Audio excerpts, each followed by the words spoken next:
이제 오늘 여호수아 두 번째, 여호수아 첫 번째 시간이 역사서 두 번째 시간입니다. 오늘 이제 여호수아 1장을 저희가 함께 살펴볼 텐데요. 저는 앞서서 여호수아서가 어떤 책인지 좀 대략적으로 약간 설명을 드리고 여호수아 1장에 들어가겠습니다. 이제 보시면 교재에도 나와드렸는데 그 창세기부터 이제 역사서 쭉 창세기부터 창세기 1에서 11장 12에서 50장 출애굽기 레위기 민수기 신명기 여호수아 나오고 사사기 룻기까지 쭉 이런 내용이 있습니다. 여기 보시면 약속 자손과 땅의 약속을 중심으로 이렇게 보시면 이제 창세기에서 하나님은 아브라함과 언약을 맺으시고 그 하나님 나라에 대한 약속을 주십니다. 그래서 이 아브라함에게 주신 약속이 이삭과 야곱에게 이어지고 이제 야곱이 자기의 이제 그 자녀들을 데리고 온 애굽 땅으로 들어가면서 이제 창세기가 끝나게 됩니다. 그 다음에 이 애굽 땅에서 그 자손에 대한 약속이 이루어지고 그리고 이제 땅에 대한 약속이 이제 여호수아에서부터 이제 이루어지기 시작한 비로소 이제 이루어지는 겁니다. 그래서 그 이스라엘 백성이 여호수아서부터 이제 요단강을 건너서 이제 약속의 땅에 들어가면서 펼쳐지는 역사가 역사서가 되겠습니다. 먼저 이제 그럼 여호수아서가 이 앞에 나왔던 창세기, 출애굽기, 레위기, 민수기, 신명기 이 모세오경과 어떻게 연결이 되는지 한번 살펴보겠습니다. 이게 그냥 여호수아에서 새롭게 시작된 게 아니라 이 오경이 쭉 바라보는 게 있는데 그 역사서에서 이루어지는 형태입니다. 먼저 언약과 약속 보겠습니다. 창세기에서 하나님이 아브라함과 언약 맺으시면서 주신 약속 세 가지가 뭐 기억하십니까? 땅에 대한 약속, 자손에 대한 약속, 그 다음에 복의 통로가 된 약속입니다. 그래서 아브라함을 축복하는 자는 축복하고 저주하는 자는 저주를 하겠다는 약속이었습니다. 근데 이제 이 자손에 대한 약속은 아까 말씀드린 것처럼 애굽에서 종살이하는 동안 이제 성취가 됩니다. 그리고 땅에 대한 약속이 이제 여호수아에서 이제 드디어 성취되기 이제 시작하는 겁니다. 이제 출애굽기 보시면 하나님이 이스라엘과 언약을 맺으시면서 시내산에서 그 주신 약속이 너희가 언약 잘 지키면 거룩한 백성 제사장 나라 만들어주겠다라는 것이었습니다. 그래서 출애굽의 목적은 처음부터 단순히 그냥 애굽에서 이렇게 구해내는 게 아니었습니다. 출애굽의 목적은 하나님께 처음부터 내가 너희를 애굽에서 이끌어내어 가나안 땅으로 들여보내겠다라고 말씀하십니다. 그러니까 처음부터 하나님께서 출애굽하신 목적은 가나안 땅에 들어가서 아브라함에게 주셨던 그 약속 하나님의 나라를 세우는 거였습니다. 그래서 약속에서 모세 오경에서 시작된 약속이 이제 계속 이어지고 있는 겁니다. 이 연속선, 이 연결되고 있다는 걸 이제 기억을 하실 필요가 있습니다. 근데 이제 하나님이 그 오늘날 우리를 구원하신 목적도 단순히 죽음에서 건지시기 위함이 아닙니다. 이제 물론 그게 이제 하나님께서 이스라엘을 애굽에서 건지신 것처럼 우리도 어둠 가운데 사망 가운데서 건지셨지만 이게 전부가 아닌 겁니다. 하나님이 우리를 구원하실 때부터 이미 우리가 약속의 땅인 예수 그리스도 안으로 들어가서 하나님의 나라를 이제 세우기를 원하셨습니다. 그래서 이걸 오해하면, 잘 이해하지 못하면 야 이제 구원받았으니까 난 죽어서 저 천당 가겠고 나만 생각하게 됩니다. 이게 틀린 말 아니고 분명히 맞고 중요한 거지만 전부가 아니라는 겁니다. 저희가 이제 이 세상에서 이제 삶을 마치고 가게 될 저 천국은 죽은 다음에 시작되는 게 아니라 지금부터 예수님을 믿어서 예수님 안으로 들어간 때부터 시작이 되는 겁니다. 그래서 지금 성령 안에서 누리는 천국이 영원까지 이어지는 거. 이게 성경이 우리에게 주는 구원이고 성경이 가르치는 구원입니다. 그래서 이 땅에서 성령 안에서 천국을 제대로 경험해보지 못한 사람이 죽어서 천국 간다? 이게 좀 모순이 있습니다. 이 땅에서부터 성령 안에서 말씀 통해서 하나님의 통치받으면서 천국을 누려봐야 됩니다. 물론 완전하지 못하지만 맛을 봐야 됩니다. 그래서 이 맛을 알아야 우리가 예수를 제대로 믿을 수 있습니다. 자, 이제 민수기 보시면 민수기는 이제 그 출애굽기에서 이제 언약을 맺고 레위기에서도 계속 이제 그 율법을 받는데 민수기는 언약을 맺은 시내산에서부터 이제 가나안 땅으로 이제 출발하는 광야의 여행입니다. 그래서 이스라엘 광야 여행의 최종 목적지는 약속의 땅 가나안이었습니다. 근데 이 과정 자체가 이스라엘 언약 백성들에게는 굉장히 중요한 믿음의 훈련의 시간이었습니다. 그래서 이거 저희도 마찬가지죠. 구원받고 나서 하나님 백성들 반드시 광야의 훈련을 거칠 수밖에 없습니다. 근데 이제 이스라엘도 그렇고 저희도 그렇고 이때 믿음의 눈을 뜨지 못하면 그 이스라엘 백성들처럼 죽을 때까지 광야를 돌 수밖에 없습니다. 그러니까 여호수아와 갈렙처럼 믿음의 눈으로 약속의 땅을 바라볼 수 있어야 됩니다. 그래야 그 땅에 들어갈 수 있습니다. 한번 이 이름도 기억나시는지 한번 들어보시기 바랍니다. 낫 익은 이름이시지. 삼무아, 사박, 이갈, 발디, 갓디엘, 갓디, 암미엘, 수둘, 나비, 그우엘. 다 성경에 나오는 이름입니다. 들어보셨습니까? 언젠가 들어보시긴 했을 텐데 이 이름들이 누구냐면 여호수아 갈렙과 함께 가나안 정탐했던 나머지 10명입니다. 근데 잘 기억되지 않습니다. 이 사람들이 여호수아랑 갈렙과 함께 똑같이 그 땅을 바라봤지만 이들은 믿음이 없었기 때문에 부정적인 말을 토해냅니다. 이들의 이름은 누구도 기억해주지 않습니다. 제가 가끔 이렇게 거의 처음부터 그런 이름이 뭐야? 분명히 읽어보셨을 텐데 기억되지 않는 이름입니다. 근데 저희도 마찬가지입니다. 믿음의 눈을 뜨고 하나님의 약속을 신뢰하는 사람만이 그 약속의 땅에 들어갈 수 있습니다. 그리고 우리의 이름이 기억이 되는 겁니다. 말씀을 통해 하나님이 우리에게 주시는 약속을 믿음의 눈을 뜨고 바라봐야 됩니다. 믿음의 눈이 열리지 않으면 똑같은 걸 보면서도 부정적으로 볼 수밖에 없습니다. 믿음이 있어야만 보이지 않는 것을 내다보는 능력이 생깁니다. 믿음은 바라는 것들의 실상이요, 보이지 않는 것들의 증거다. 믿음이 있어야 됩니다.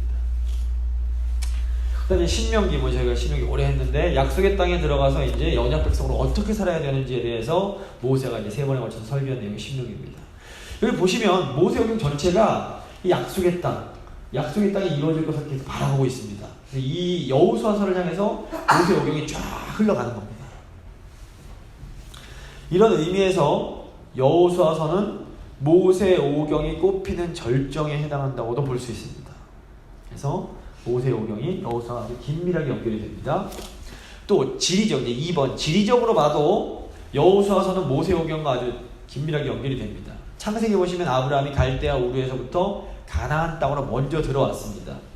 그 후에 이제 야곱 식구가 애굽으로 이제 들어가게 되는데 출애굽기부터 다시 이제 애굽에서 나와서 가나안 땅으로 돌아가는 내용입니다.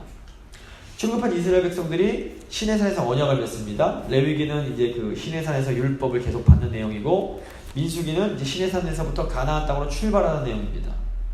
근데 이제 가다가 가데스 바네아라는 곳에서 정탐에 실패하고 거의 40년을 이제 광야를 돌다가 요단강 건너편 모압 평지에 이제 도착을 하게 됩니다. 신명기는 이제 이 모압 평지에서 이제 그 율법을 주었던 내용입니다. 그래서 이제 여호수아서에서 드디어 이제 그렇게 이제 약속되었던 그 약속의 땅에 들어가기 위해서 요단강을 건너는 내용이 나옵니다. 여호수아서에서는 가나안 땅에서의 언약 백성의 삶이 새롭게 시작이 됩니다.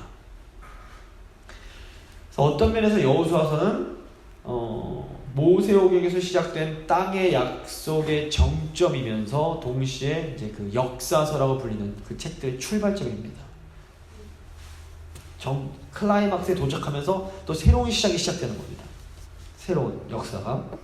그래서 역사서 보시면 여호수아서에서 이제 약속의 땅은 정복이 되고 또 이제 그 뭐 사사기와 이런 걸 거치면서 이방인과 싸우면서 다윗 왕이 되면서 왕정이 생겨나고 이제 왕들이 이제 불순종해서 망해서 약속의 땅에 쫓겨났다가 다시 이제 그 페르시아 왕 고레스의 명령에 의해서 다시 약속의 땅으로 돌아온 내용이 이제 후반부 역사서의 쭉 내용이 되겠습니다. 이제 지리적으로도 여호수아서는 모세오경과 아주 긴밀한 연관을 가지고 있다. 그러니까 저희가 여호수아서 새로운 시작이지만 이게 뒷 배경에 모세오경이 깔려 있는 겁니다. 그걸 없이 여호수아서 읽으면 제대로 이해할 수가 없는 겁니다. 근데 여호수아서가 뭐 오경만 연결이 되냐? 그렇지 않습니다. 신약과도 연결이 됩니다. 본래 여호수아의 이름이 뭔지 아십니까? 혹시 아시는 분? 여호수아의 원래 이름 호세아입니다. 호세아가 이름입니다. 보시면 이 호세아라는 이름을 모세가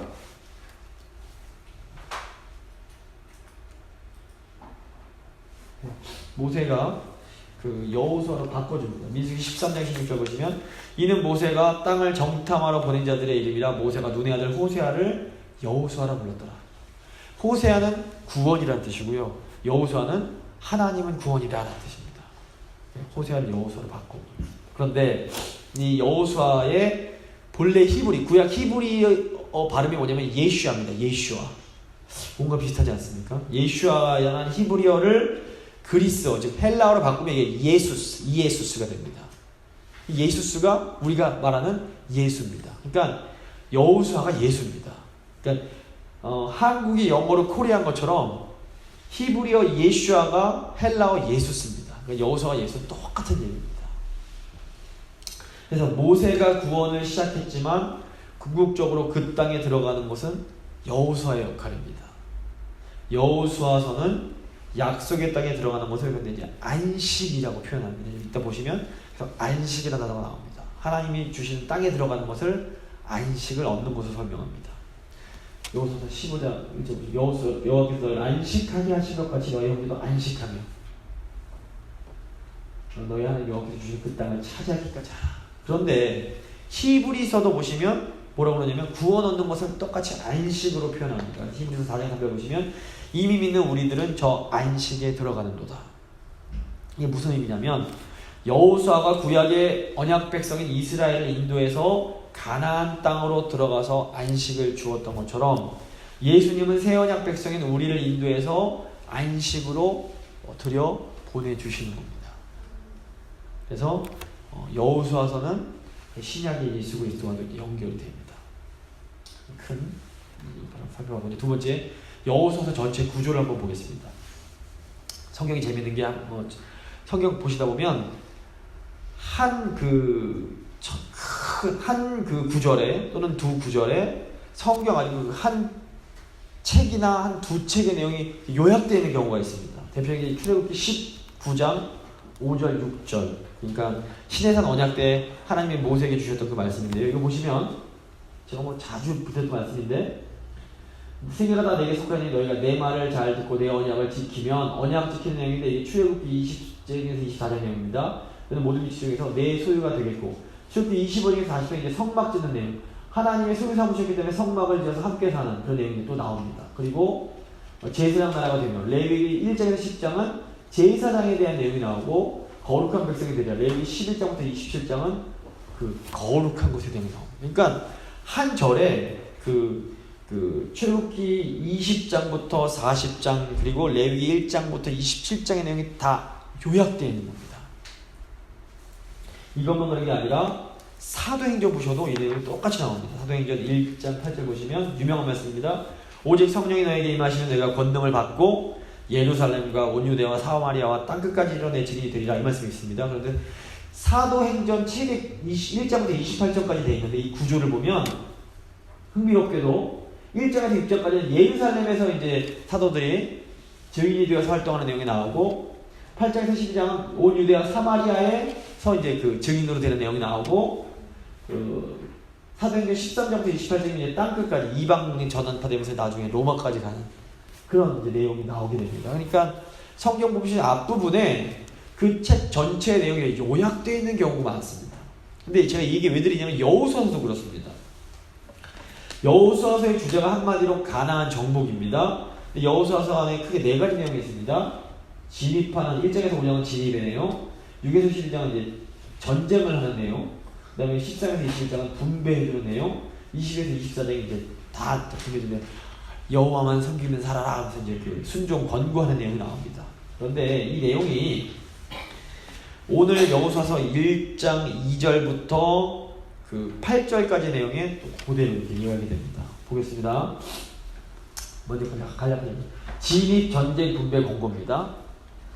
2절 보시면 이 요단을 건너 그 땅으로 가라. 진입의 내용이 나옵니다. 그리고 3절에서 5절 보시면 전쟁인데 너희 발바닥으로 밟는 것은 모두 다 너에게 주었노니 정복에 관한 내용이 나오고 있습니다. 그리고 7절에서 8절, 6절 보시면 이 백성에게 주리라 한 땅을 이 백성에게 차지하게 되는 이게 이제 원래 원문을 보면 이 한 땅을 유업으로 주리라 이 백성에게 유업으로 주리라 라는 내용 번역이 됩니다. 그래서 분배의 내용이 6절에 나옵니다. 그리고 7절과 8절 보시면 이제 그 율법을 다 지켜 행하고 좌로나 우로나 치우치지 말라. 하나님만 섬기라고 권고하는 내용이 나옵니다. 그러니까 이 앞에 이 여호와서 맨 처음 시작할 때 여호와서 전체 내용이 이렇게 24장의 내용이 압축적으로 요약되어 있음을 제가 구조적으로 볼 수 있습니다. 예. 이거 딱 아시고 보면 이제 오늘은 그래서 이제 좀 1장을 이제 좀 빨리 나갈 수 있는데 1장의 내용이 종이 너무 많기 때문에 1장을 좀 자세히 하고 다음 주부터 2장 또 나가겠습니다. 원래는 그 1장부터 5장이 이 가나안 땅에 이제 들어가는 진입하는 내용입니다. 1, 2장이 진입을 준비하는 내용이고 3, 4장이 요단강을 이제 건너가는 내용, 5장이 요단강 건너가서 하나님 앞에서 언약의 의식을 치르는 내용입니다. 오늘은 이 진입 준비하는 1장의 내용. 1장은 너무 유명하기 때문에 좀 자세히 다룰 필요가 있을 것 같아요. 1장과 2장이 진입 준비인데요. 1장은 특별히 내적인 준비입니다. 이스라엘 백성들의 마음의 준비. 그래서 그 크게 세 가지 부분으로 이제 나눠지는데, 하나는 하나님께서 여호수아에게 말씀해 주시는 내용이 첫 번째 부분이고, 두 번째는 이제 여호수아가 그 지도자들에게 말하고, 그리고 이제 먼저 기업 차지한 자들에게 이제 두 번 말을 합니다. 그리고 네 번째 이제 마지막 부분은 여호수아의 말씀을 들은 백성들이 여호수아에게 믿음으로 응답하는 그런 내용입니다. 먼저 1절에서 9절 여호와의 명령 부분을 보겠습니다. 여호수아서 1장 1절입니다.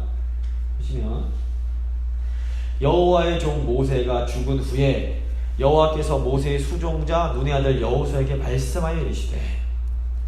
자, 신명기 맨 마지막 부분을 보시면 모세가 죽고 여호수아를 위임하면서 끝이 납니다. 모세의 죽음에 대한 언급은 모세는 죽고, 이게 신명기 마지막 부분과 직접적으로 연결이 됩니다. 이제 여호수아가 그냥 있는 책이 아니라 신명기를 이어받는 책이란 걸 이제 그대로 보여줍니다. 신명기 34장 5절 보시면 이에 여호와의 종 모세가 여호와의 말씀대로 모압 땅에서 죽어. 마지막 부분입니다. 그리고 이제 모세가 죽은 후에 시작됩니다.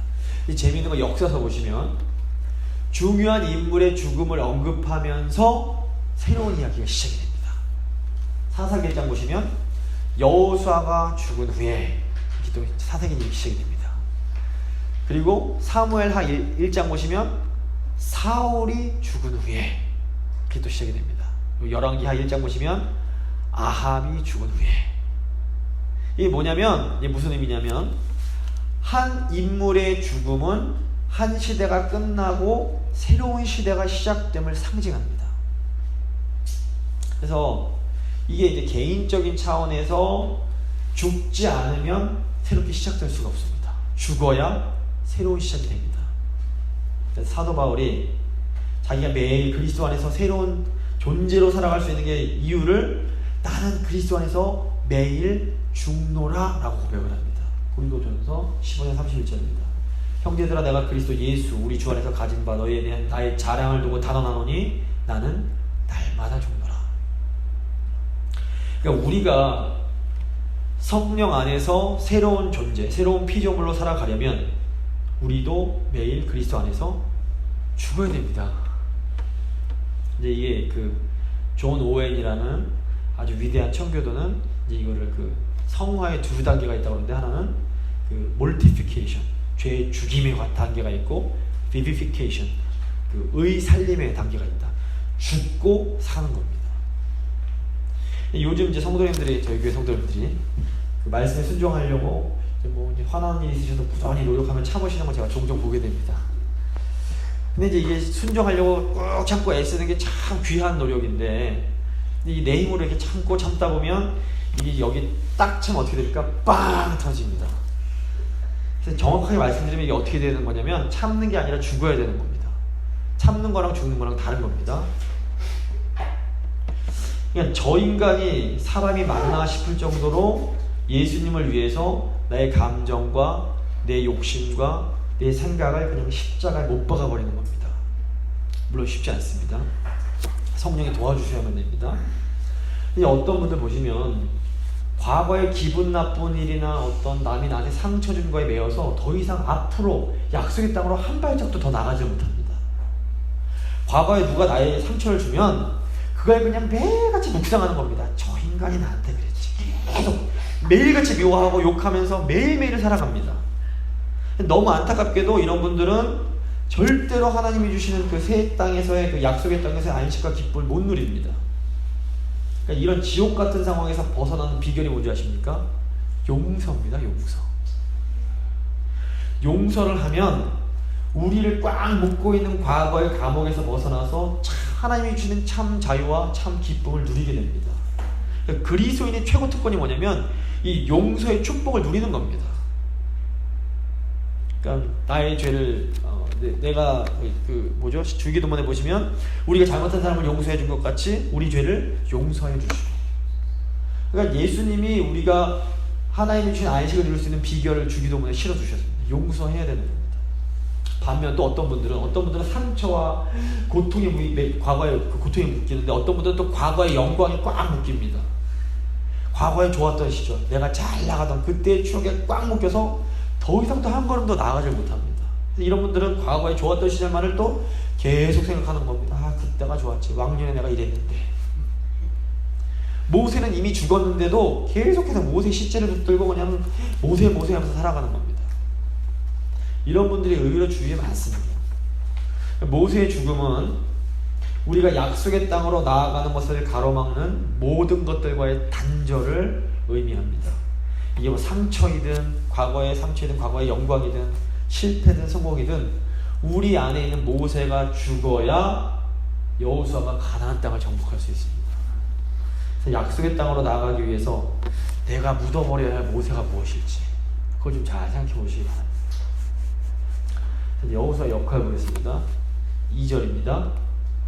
내 종 모세가 죽었으니 이제 너는 이 모든 백성과 더불어 일어나 이 요단을 건너 내가 그들 곧 이스라엘 자손에게 주는 그 땅으로 가라. 여호수아의 역할은 백성을 인도해서 약속의 땅으로 들어가게 하는 겁니다. 예수 그리스도, 예슈아 메사야가 예수님이 우리를 위해서 맡으신 역할도 똑같습니다. 근데 이제 여기서 보시면 이제 일어나 가라. 이제 그 히브리어를 보면 이게 무슨 의미냐면 지체하지 말고 즉시 건너라, 이런 의미가 있습니다. 복음서에서 예수님이 제자들을 부르실 때 어떻게 합니까? 예수님이 제자들에게 나를 따르라 그러시면 제자들은 그냥 즉시 일어나서 자기 것 버려두고 예수님을 따라갑니다. 그래서 주님이 이제 우리 교회를 향해서 어떤 새로운 땅을 향해서 자 이제 일어나서 가라 그러시면 어떻게 해야 됩니까? 지체하지 말고 즉시 일어나 주님 말씀을 따라가야 됩니다. 제가 장사에 부모님이 계신데요. 이거 소용이 없습니다. 주님의 부르시면 이런저런 핑계를 대면서 지체하면 안 됩니다. 즉시 일어나서 주님을 따라가야 됩니다. 3절 내가 모세에게 말한 바와 같이 너희 발바닥으로 밟는 곳은 모두 내가 너에게 주었노니 곧 광야와 이 레바논에서부터 큰 강 유브라데 강까지 해쪽 속의 온 땅과 또 해지는 쪽 대해까지 너의 영토가 되리라. 이제 4절 보시면 정복할 땅의 범위가 나옵니다. 이게 이제 모세오경 때 모세오경은 창세기 15장이나 뭐 신명기 1장 보면 이 약속의 땅의 범위가 나오는데 그보다 더 큰 범위입니다. 남쪽에 이제 그 광야부터 북쪽으로 가면 레바논을 지나서 북쪽 유브라데강까지고 동쪽에서는 이제 그 요단 동편부터 서쪽으로는 이제 그 지중해가 있는 데까지 다 그게 이제 약속의 땅의 범위가 됩니다. 근데 이제 실제로 보면 그 여호수아 때는 이걸 다 정복하지 못합니다. 솔로몬 때 가야 이제 여기서 말씀하는 지역에 그 조공을 받고 이제 그렇게 되는데, 재밌게도 여호수아서를 보면 다 된 것처럼 얘기를 해버립니다. 그냥 뻥치는 게 아니라 믿음으로 바라보는 겁니다. 하나님이 다 주셨다 선언해버리는 겁니다. 아직 안 됐는데. 그런 것들 좀 읽어낼 필요가 있습니다.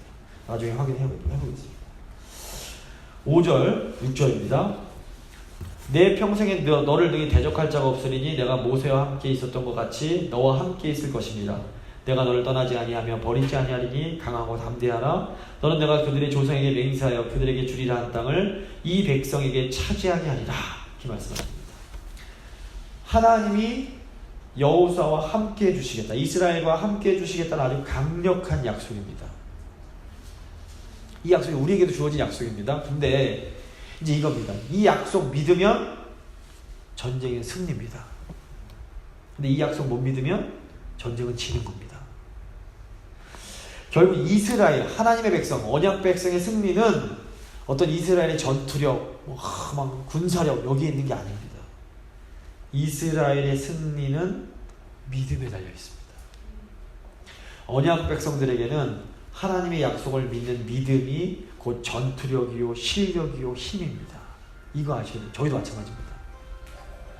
딴 거 잘한다고 이기는 게 아닙니다. 하나님 전쟁은 그래서 이기는 게 아닙니다. 우리가 하나님 말씀 신뢰하면, 제가 하나님, 세상 보면 못 믿겠지만 하나님 말씀이기에 제가 믿습니다 라고 정말 믿어버리면 이건 승리한 겁니다. 이따가 여호수아가 계속 그 얘기입니다. 하나님 믿고 신뢰하고 믿음으로 순종하면 이건 게임 이긴 게임입니다. 이긴 전쟁입니다. 그래서 7절 보겠습니다. 오직 강하고 극히 담대하여 나의 종 모세가 내게 명령한 그 율법을 다 지켜 행하고 우로나 좌로나 치우치지 말라. 그리하면 어디로 가든지 형통하리니 이 율법책을 내 입에서 떠나지 말게 하며 주야로 그것을 묵상하여 그 안에 기록된 대로 다 지켜 행하라. 그리하면 내 길이 평탄하게 될 것이며 내가 형통하리라. 하나님이 여호수아에게 주신 가장 중요한 명령이 무엇입니까? 신명기에서 하나님이 모세를 통해서 주셨던 그 율법에 순종하라라는 겁니다. 그러니까 약속의 땅을 차지하려면 믿음으로 하나님이 주신 말씀에 순종해야 됩니다. 근데 여기서 중요한 게 하나님을 믿지 못하면, 신뢰하지 못하면 순종할 수가 없습니다. 이게 중요합니다. 누가 순종할 수 있느냐? 믿는 사람이 순종하는 겁니다. 하나님을 향한 신뢰와 순종은 반드시 함께 가게 되어 있습니다. 그러니까 하나님이 이렇게 말씀하십니다. 내가 다 책임질 테니 너는 그냥 내 말 듣고 먼저 용서해라 말씀하십니다. 이게 딱 마음에 믿어지는 사람은 그냥 도저히 안 될 것 같지만 그냥 용서해버리는 겁니다. 그런데 하나님의 말씀이 그래도 이 사람은 변하지 않습니다. 용서가 안 되는 겁니다. 하나님 말씀보다 내 생각이 더 높은 겁니다. 그러니까 저 사람은 하나님이 천사가 나타나도 예수님 오셔도 저 사람은 안 변합니다. 단언해버립니다. 그리고 하나님을 못 믿습니다. 그러니 순종이 안 됩니다. 순종하지 못하는 건 결국 뭐냐면 하나님을 온전히 신뢰하지 못한다는 증거입니다. 아무리 입으로 믿음 타령을 해도 우리 믿음은 결국 뭘로 드러납니까? 순종으로 드러납니다. 그게 이제 사도 바울이 한 말이고 야고보가 한 말입니다. 로마서 1장 5절 보시면 그로 말미암아 우리가 은혜와 사도의 직분을 받아 그의 이름을 위하여 모든 이방인 중에 믿어 순종하게 하니, 믿음과 순종이 같이 가는 겁니다. 로마서 16장 26절도 모든 민족이 믿어 순종하게 하시려고. 야고보서만 그 믿음의 행함을 강조하는 게 아니라 로마서도 똑같습니다. 야고보서 2장 10절에 내 형제들아 만일 사람이 믿음이 있노라 하고 행함이 없으면 무슨 유익이 있으리요? 그 믿음이 능히 자기를 구원하겠느냐. 그러니까 오직 우리가 믿음으로만 구원받는 건 분명합니다. 그런데 이 우리를 구원해주는 이 믿음은 결국 우리를 순종의 자리로 인도해 갑니다. 그러니까 우리가 부족함이 있기 때문에 물론 완전할 수는 없습니다. 하지만 참된 믿음의 사람은 반드시 어떤 순종의 열매를 맺게 되어 있습니다. 근데 이 열매가 굉장히 답니다. 이 열매가 순종하는 나 개인뿐만 아니라 우리 가정을 살리고 교회를 아주 풍성하고 건강하게 만들어줍니다. 나 한 사람 순종이 굉장히 중요합니다. 저 사람 순종 안 하는데 그냥 생각할 거 없습니다. 깨달은 사람이 먼저 순종하면 거기서부터 하나님의 은혜가 시작되고 안식이 시작되는 겁니다. 그래서 이제 제가 주일날 설교나 수요일이나 성경 공부 시간에 말씀 드릴 때 성령께서 이제 각자 제가 원리를 말씀드리면 아마 마음가에 적용이 되실 수 있습니다. 저거 나한테 주시는 말씀이구나. 그렇게 느껴지는 말씀이 있으시면 딱 순종하셔야 됩니다. 저도 이제 저 같은 경우에는 말씀을 준비하는 가운데 제 안에 있던 고민과 문제들이 해결이 되는 경우가 있습니다. 이거구나.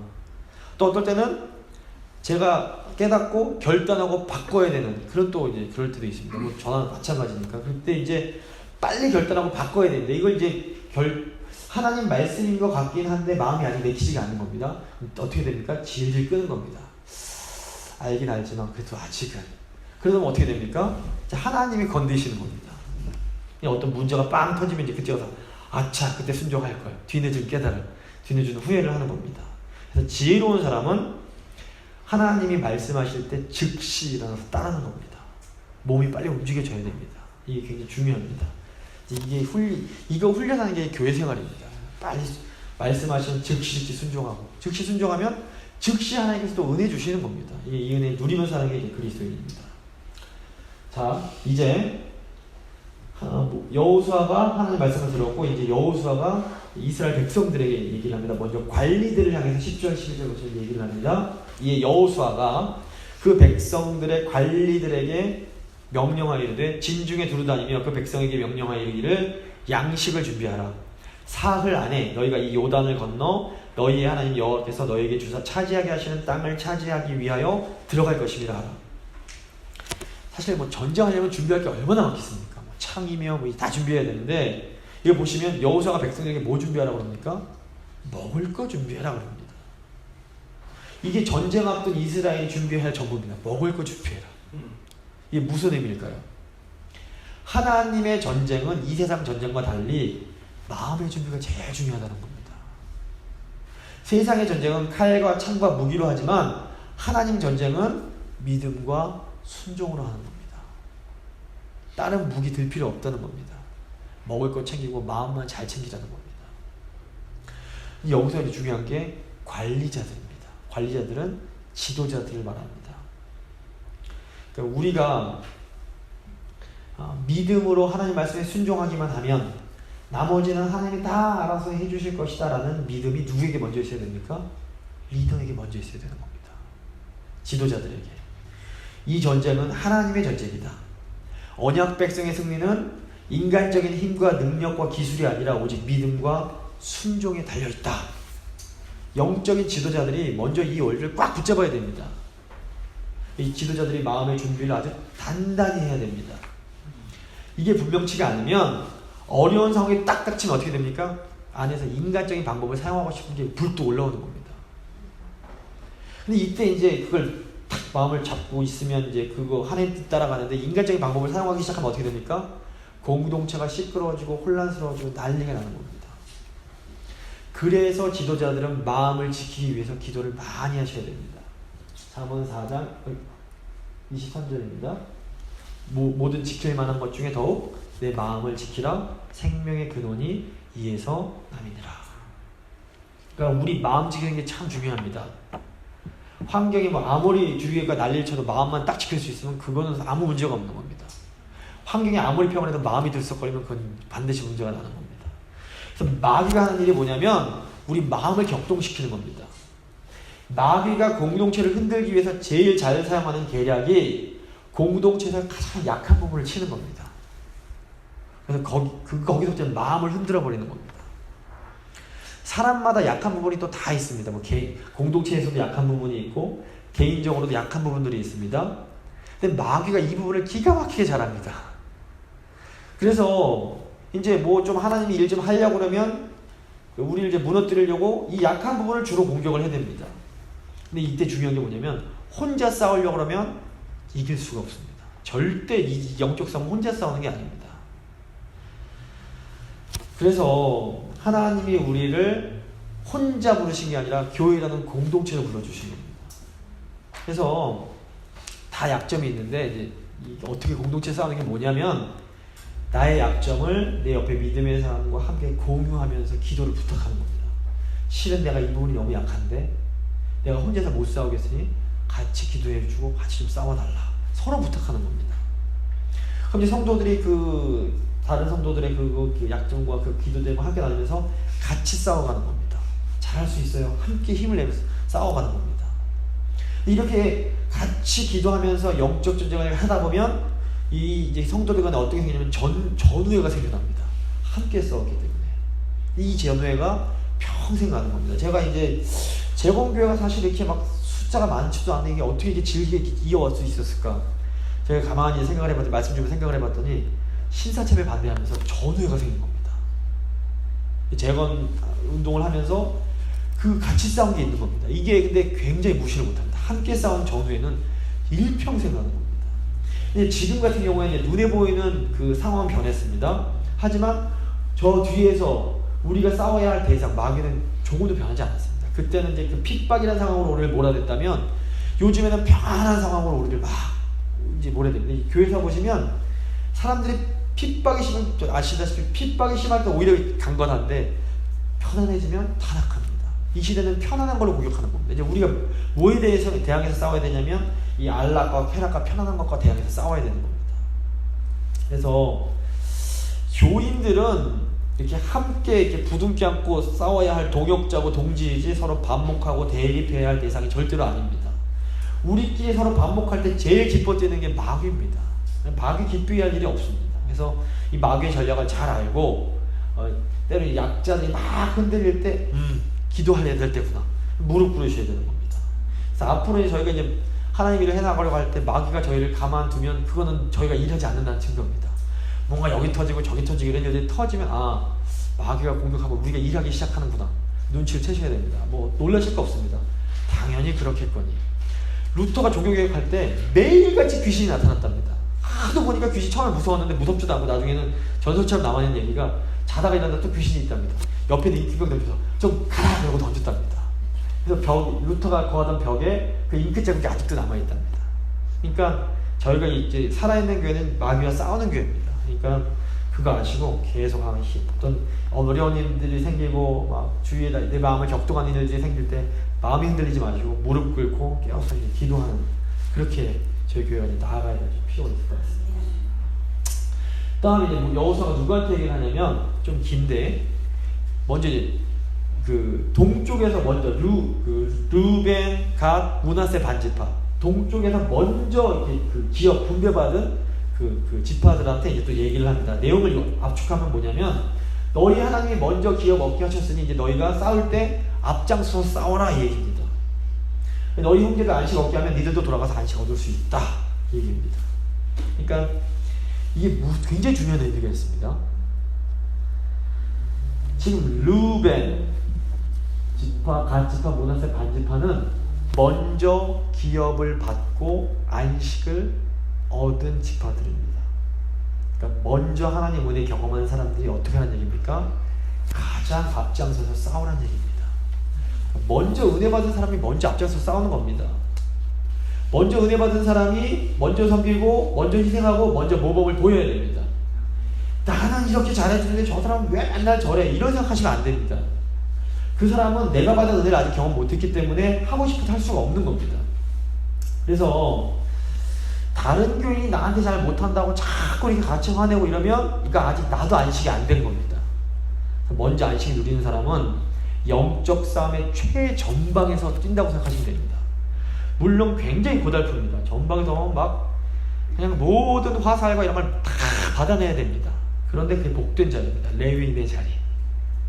그래서 내가 희생하고 내가 노력하면 우리 형제들이 다 같이 안식할 수 있습니다.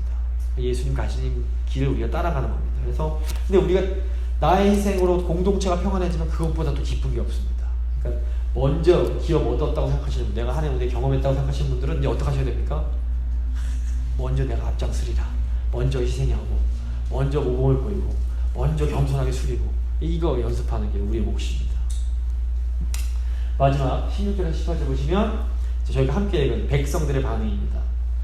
이게 여호수아가 얘기를 해주니까 그들이 여호수아에게 대답하이르되 당신이 우리에게 명령하신 것은 우리가 다 행할 것이요 당신이 우리를 보내시는 곳에는 우리가 가리이다. 우리는 범사에 모세에게 순종한 것 같이 당신에게 순종하려니와 오직 당신의 하나님 여호와께서 모세와 함께 계시던 것 같이 당신과 함께 계시를 원하나이다. 누구든지 당신의 명령을 거역하면 당신의 말씀을 순종하지 아니하는 자는 죽임을 당하리니 오직 강하고 담대하소서. 멋지지 않습니까? 따르는 백성들이 여호수아 힘내십시오. 우리가 모세에 순종했던 것처럼 당신에게 순종하고 당신에게 힘이 되어드리겠습니다. 앞장서 나가십시오. 어디 보내면 가고 하라는 대로 다 하겠습니다. 태도가 이미 순종할 준비가 다 되어 있습니다. 이 전쟁 어떤 전쟁입니까? 이미 이긴 전쟁입니다. 이미 언약 백성의 전쟁은 시작할 때 보면 압니다. 믿음 가지고 딱 순종할 준비 되어 있으면 이건 이미 이긴 전쟁이고 불평불만하고 막 그냥 안 돼요 막 이러기 시작하면 이미 진 전쟁인 겁니다. 시작부터 하는 겁니다. 그래서 하나님 말씀에 아멘 반응하면서 나가면 그 전쟁은 이미 승리한 전쟁입니다. 저희 싸움이 이제 마찬가지입니다. 이제 믿음으로 아멘하고 나가야 되는 전쟁입니다. 승리할 수 있는 전쟁. 그래서 저희가 하나님 신뢰하면서 하나님 말씀 믿으면서 나가면 질 수가 없습니다. 하나님이 싸우시기 때문에. 그래서 이거 좀 잘 기억했으면 좋을 것 같습니다. 결론 내리겠습니다. 여호수아서, 약속의 땅에 들어간 여호수아서는 하나님 말씀에서 시작이 됩니다. 어디다 그렇지만 늘 하나님이 먼저 하십니다. 그래서 모세의 죽음은 새로운 시작을 상징한다고 말씀드렸습니다. 새로운 시작, 위대한 지도자가 죽었으니 얼마나 두렵겠습니까? 근데 하나님이 여호수아를 향해서 두려워하지 말아라, 강하고 담대하라, 내가 너와 함께하겠다, 이렇게 말씀해 주시면서 격려해 주십니다. 우리에게 주시는 말씀일 수 있습니다. 새로운 땅을 바라보면서 잘 될 수 있을까? 두려운데 그때 하나님 우리에게 주시는 강하고 담대하라. 그 하나님이 우리에게 주시는 말씀입니다. 또 이제 지도자와 먼저 안식 누린 자들, 먼저 은혜 받은 자들이 먼저 모범 보이고 믿음으로 나아가야 함을 또 오늘 말씀 통해서 저희가 알 수 있었습니다. 먼저 은혜 받은 자들, 지도자들이 먼저 솔선수범하고 믿음으로 순종하며 나아가야 됩니다. 세 번째로 우리가 믿음으로 나가면 하나님 전쟁은 이긴 전쟁입니다. 하나님 우리에게 이 승리를 주기 원하십니다. 그래서 이 말씀 기억하면서 이 하나님 저에게 믿음 주십시오. 믿음으로 나가기 원합니다.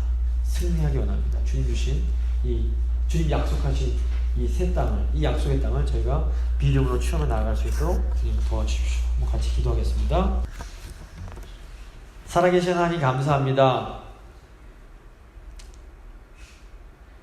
하나님 저에게 약속의 땅을 허락해 주시면 감사합니다.